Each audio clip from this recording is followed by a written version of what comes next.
आप सभी का स्वागत है YouTube कॉमरेडे में। और क्या आप भी परेशान हो कोरोना सब से, तो इस वीडियो को पूरा अंत तक देखें। कोरोना वायरस का वैक्सीन तो कब का बन चुका है। अमेरिका में मोडेना, एस्ट्राजेनेका जैसी कंपनियां जो कि बहुत तेजी से काम करके ये खुशखबरी बहुत पहले ही दे चुकी थी।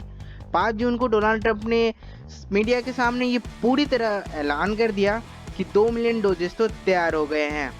Tremendous progress is being made on vaccines. In fact, we have over 2 million ready to go. लेकिन सवाल है कि क्यों नहीं ये मार्केट में अभी तक आया। आखिर हम भी तो 3-4 डोज हर रोज ले लेते। क्या वैक्सीन अभी तक प्रॉपर्ली बन नहीं पाया? ऐसा बिल्कुल नहीं है। वैक्सीन तो 10 मिलियन लोगों को 2010 और 2015 के बीच में मौत के मुंह से बचाया है। वैक्सीन में कुछ दरअसल हार्मफुल एलिमेंट डाले जाते हैं, असल में उसके वजह से ही ये काम करता है। तो चलिए देखते हैं आखिर काम कैसे करता है।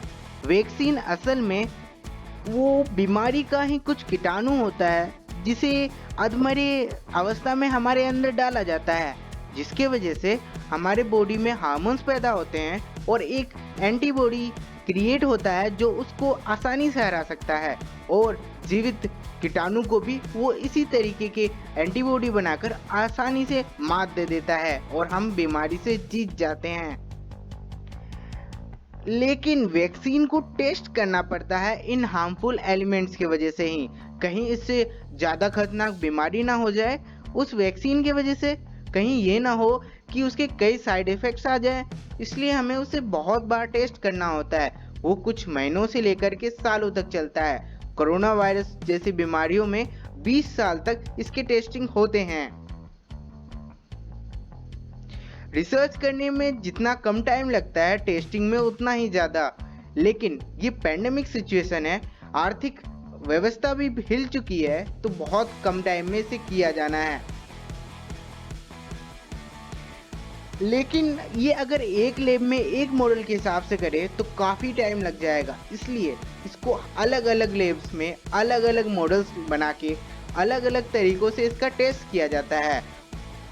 जो पहला जीका वैक्सीन का टेस्ट करने लायक भी, मतलब इतना भी सेफ हो कि वो किसी इंसान पे डाल के टेस्ट किया जा सके या केमिकली टेस्ट किया जा सके, वो 7 महीने में तैयार हुआ। लेकिन हमारा जो कोविड-19 का वैक्सीन है वो 40 के आसपास दिनों में ही तैयार हो गया, वो भी सिर्फ हम टेस्ट करने के लिए।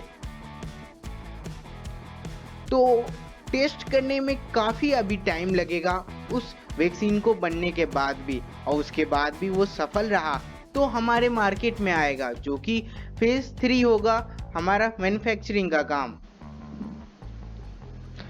ये टेस्ट सिर्फ बीमार व्यक्ति पर ही नहीं किया जाता, ये स्वस्थ पे भी किया जाता है और उनके भी लक्षण देखे जाते हैं, फिर आगे उन पे क्या क्या रिपोर्ट आती है। और ये कईयों पे किया जाता है, कई बार टेस्ट किया जाता है और देखा जाता है कि क्या क्या एवोल्यूशन, साइड इफ़ेक्ट्स, कितनी सेफ्टी है हमारे वैक्सीन की, सब चीज़ें। और ऐसा नहीं है कि कम्प्लीटली सेफ होता है सारे वैक्सीन, लेकिन तब भी उसे यूज करते हैं क्योंकि उसमें बहुत कम साइड इफ़ेक्ट्स होते हैं, उससे कई ज़्यादा हमारे पास सुरक्षा मिलता है। साइंटिस्ट को ये भी ध्यान रखना होता है कि वो बच्चों को, बूढ़ों को, हर एक एज कैटेगरी के लिए सुटेबल भी हो। हालांकि अभी भी सवाल ये उठता है कि अमेरिका में ये टेस्टिंग तो जल्दी हो जाएगा, लेकिन इंडिया में इसकी कैपेबिलिटी बहुत कम है अभी तो कब आएगा ये आखिर इंडिया में? इंडिया और अमेरिका में कुछ तनाव तो नहीं चल रहा, इसलिए बहुत ज़्यादा चांसेस है कि टेस्टिंग के बाद जल्द ही इंडिया में भी इसे लॉन्च कर दिया जाएगा। कोविड-19 के इस मुश्किल समय में भी हमारे पास एक रिपोर्ट ऐसा भी है जिसके अंदर आप खुश हो सकते हैं। डॉक्टर अनिल कुमार और उनकी टीम ने मिलकर के बेलीज मैथमेटिकल मॉडल पे और हमारे इंडिया के रिपोर्ट्स जो अभी आ रहे हैं कोविड-19 पे, उस दोनों को मिला करके ये पता लगाया कि मिड सितंबर में ये मिनिमल हो जाएगा या बिल्कुल कम होता जाएगा हमारा ये कोविड-19 की महामारी। शुक्रिया आप सभी का। आपको कुछ अच्छा लगा हो इस वीडियो में तो कमेंट सेक्शन में लिखना ना भूलें और इस चैनल को जरूर सब्सक्राइब करें। उठाइए दोनों हाथ और क्या बोलेंगे? Go! Go! Go! Go!